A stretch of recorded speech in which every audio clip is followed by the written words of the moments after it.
नमस्ते बच्चों, आप सभी का स्वागत है एक बार फिर से अपने इस YouTube वीडियो में। जैसा कि पिछले वीडियो में हमने अध्ययन किया था रिपोर्टाज का, हम संवाद सेतु के अंतिम अध्याय का अध्ययन कर रहे हैं, जिसमें रिपोर्टाज का अध्ययन हम पिछले वीडियो में कर चुके हैं और आज हम अध्ययन करेंगे यात्रा वृत्तांत का। देखो, मैं पहले आपको बता दूं यात्रा वृत्तांत क्या होता है। इसे हम यात्रा वृत्त भी कह सकते हैं।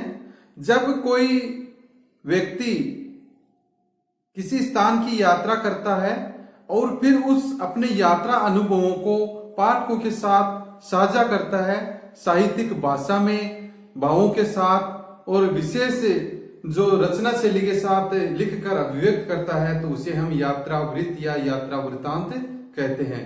यानी जब कोई साहित्यिक मनोवृत्ति का व्यक्ति जब किसी स्थान की यात्रा करता है और अपने यात्रा अनुभवों को लिखकर पाठकों तक वो प्रेषित करता है, तो वो यात्रा वृत्त या यात्रा वृत्तांत कहा जाता है। देखो, कई बार परीक्षा में प्रश्न पूछा जाता है कि यात्रा क्यों करनी चाहिए या यात्रा का क्या महत्व होता है। तो सबसे पहले हम ये जानेंगे कि यात्रा करना हमारे लिए क्यों जरूरी है या फिर यात्रा का क्या महत्व होता है। देखो, सबसे पहला जो महत्व है कि यात्रा से नए अनुभव प्राप्त होते हैं। हम जब किसी नए स्थान की यात्रा करते हैं तो हमें नए अनुभवों की प्राप्ति होती है। उसके बाद यात्रा से विचारों में परिवर्तन होता है। जैसे भी हमारे विचार हैं वो हमारे विचार सकारात्मक होते हैं। यात्रा करने से पॉजिटिविटी एक अंदर से आती है और एक नई ऊर्जा का संचार हमारे शरीर में, हमारे जीवन में होता है यात्रा करने से। फिर यात्रा से मनुष्य का दृष्टिकोण विस्तीर्ण होता है। यानी अगर किसी का संकुचित दृष्टिकोण है तो यात्रा करने से उसमें एक नए दृष्टिकोण का विकास होता है। प्राकृतिक स्थानों के महत्व का ज्ञान होता है। यात्रा करने से हमें प्राकृतिक स्थानों के महत्व का पता चलता है। फिर तटस्थ दृष्टि का विकास होता है। समाज के विविध वर्गों से सह संबंध स्थापित होता है। समाज के अनेक वर्ग होते हैं। हम जिस समाज के वर्ग में रहते हैं उसके अलावा भी अनेक वर्ग होते हैं, तो हम यात्रा करेंगे तो समाज के जो विभिन्न वर्ग हैं उनसे हमारा सह संबंध स्थापित होता है। सामाजिक संस्कृति में आस्था उत्पन्न होती है। यानी सामाजिकता की एक भावना उत्पन्न हमारे अंदर होती है यात्रा करने से। अतः जीवन को आनंद से जीने के लिए यात्राएं करनी चाहिए। यह बात तो हुई कि यात्रा क्यों करनी चाहिए या यात्रा का महत्व क्या होता है। देखो, यात्रा वृत्तांत है वो निबंध शैली का ही एक नया रूप है। यानी यात्रा वृत्त है वो निबंध शैली में ही लिखा जाता है, उसका ही एक नया रूप है। इसका उद्देश्य क्या होता है? यात्रा वृत्त का मुख्य उद्देश्य क्या है कि लेखक के यात्रा अनुभवों को पाठकों तक प्रेषित करना, ताकि पाठक उस यात्रा का स्वयं अनुभव कर सके और उसे आत्मसात कर सके। देखो, हम कोई ये यात्रा वृत्तांत पढ़ते हैं, यात्रा वृत्त पढ़ते हैं, तो एक बार तो ऐसे लगता है जैसे हम उस स्थान की ही यात्रा कर रहे हैं, तो हमें एक नई ऊर्जा मिलती है।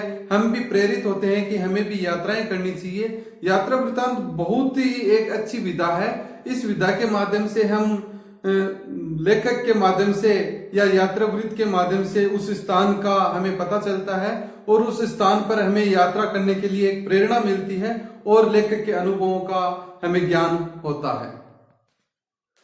अब हम बात करते हैं प्रमुख यात्रा वृत्तांत लेखक और उनके प्रमुख यात्रा वृत्तांत की।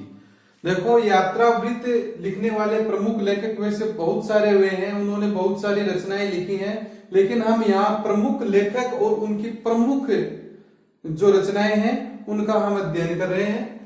सबसे पहले हम बात करते हैं भारतेंदु हरिश्चंद्र की।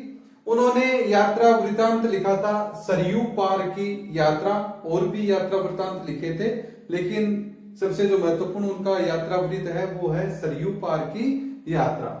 उसके बाद राहुल सांकृत्यायन, उन्होंने लिखा मेरी तिब्बत यात्रा और मेरी यूरोप यात्रा।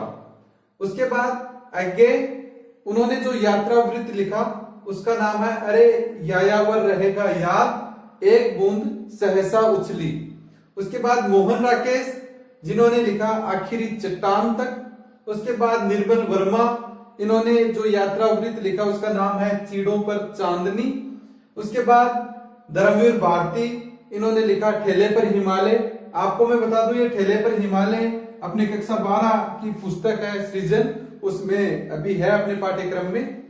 अगले लेखक है स्वामी मंगलानंद, उन्होंने लिखा मॉरिशस यात्रा। और उसके बाद है सत्यदेव परिव्राजक, उन्होंने लिखा अमेरिका दर्शन। तो ये प्रमुख यात्रा वृत्तांत लेखक हैं और उनकी रचनाएं हैं।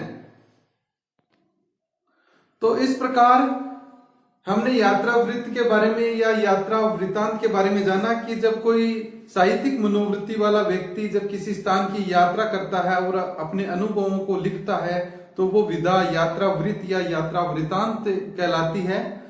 और हमने ये भी जाना कि यात्राएं हमें क्यों करनी चाहिए, और उसके बाद हमने ये भी जाना कि प्रमुख यात्रा वृत्त लेखक हिंदी में कौन कौन हुए हैं, उन्होंने कौन कौन से प्रसिद्ध यात्रा वृत्तांत लिखे हैं।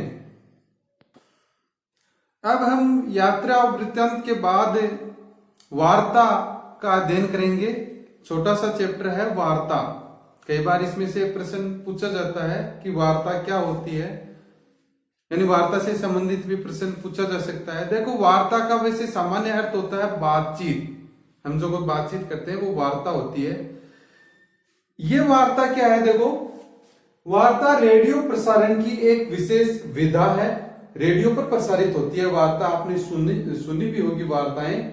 वैसे रेडियो का प्रचलन वर्तमान समय में थोड़ा कम है, इसलिए हो सकता है आपने वार्ताएं नहीं सुनी हो, लेकिन रेडियो पर समय समय पर विभिन्न प्रकार की वार्ताएं प्रसारित होती हैं। वार्ता समाचारों पर आधारित होती हैं। वार्ता किन पर आधारित होती हैं? समाचारों पर आधारित होती हैं। वार्ता में दो पक्ष होते हैं, एक तो वक्ता एवं दूसरा श्रोता। वक्ता यानी जो वार्ता बोलता है या पढ़ता है, वाचन करता है, और श्रोता यानी जो सुनने वाले होते हैं। वार्ताएं सांस्कृतिक, वैज्ञानिक एवं आर्थिक विषयों पर आधारित होती हैं। वार्ताएं किन विषयों पर आधारित होती हैं? सांस्कृतिक, वैज्ञानिक एवं आर्थिक विषयों पर ये आधारित होती हैं। प्रमुख वार्ताएं देखो कौन सी होती हैं, जैसे विद्यार्थियों के लिए वार्ता। इसमें क्या होता है, जैसे विद्यार्थी जीवन से संबंधित जो विभिन्न प्रकार की परेशानियां हैं, समस्याएं हैं, उससे संबंधित इसमें बातचीत की जाती है, रेडियो पर प्रसारित होती है। कृषकों के लिए वार्ता, इसमें किसानों की विभिन्न समस्याएं, खेती से जुड़ी हुई जो विभिन्न बातें होती हैं उनसे संबंधित ये वार्ता होती है।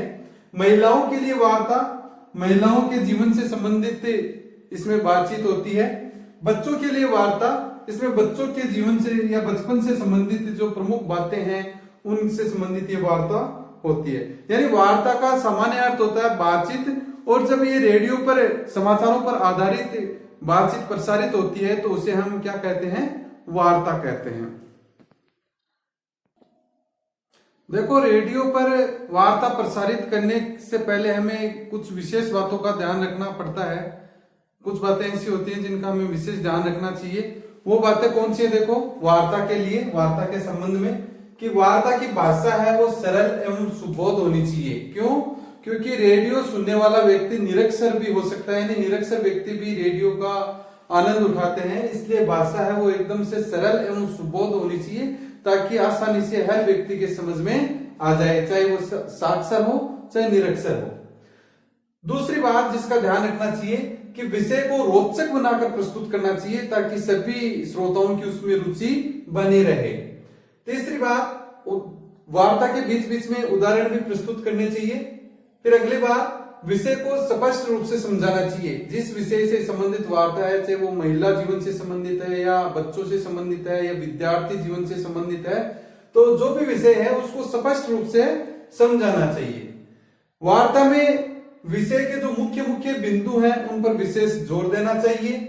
वार्ता में संयुक्त एवं मिश्र वाक्यों का प्रयोग नहीं करना चाहिए। देखो आपने पढ़े होंगे वाक्य के रचना के आधार पर 3 भेद होते हैं, साधारण वाक्य, संयुक्त वाक्य एवं मिश्र वाक्य। साधारण वाक्य एकदम से छोटे वाक्य होते हैं, संक्षिप्त वाक्य होते हैं, उनका प्रयोग वार्ता में करना चाहिए। संयुक्त एवं मिश्र वाक्यों का प्रयोग नहीं करना चाहिए क्योंकि ये लंबे हो जाते हैं और श्रोताओं के फिर वो आसानी से समझ में नहीं आते हैं। इसलिए वार्ता में विशेष रूप से ध्यान रखना चाहिए कि संयुक्त एवं मिश्र वाक्यों का प्रयोग नहीं करके साधारण या सरल वाक्यों का प्रयोग करना चाहिए। अंतिम बात, बोलने की गति सामान्य रखनी चाहिए। वार्ता में जो बोलने वाला है, वक्ता है, उसे ध्यान रखना चाहिए कि बोलने की गति है वो सामान्य रखे, ज्यादा तेज स्पीड से, तेज गति से नहीं बोले, क्योंकि अगर वो तेज गति से बोलेगा तो श्रोता उस बात को आसानी से समझ नहीं सकेंगे। तो ये होती है वार्ता और वार्ता से संबंधित मुख्य बातें। इस वीडियो में हमने यात्रा वृतांत और वार्ता के बारे में जाना, और जो बच्चे इस अध्याय में जो बची हुई जो सामग्री है वो अगले वीडियो में हम उसका अध्ययन करेंगे। अगर चैनल को आपने अभी तक सब्सक्राइब नहीं किया है तो सब्सक्राइब जरूर कर लें, ताकि आने वाले वीडियो की नोटिफिकेशन आपको तुरंत मिल सके, और सहपाठियों के साथ भी आप वीडियो को ज्यादा से ज्यादा शेयर करें ताकि उनको भी इसका लाभ मिल सके।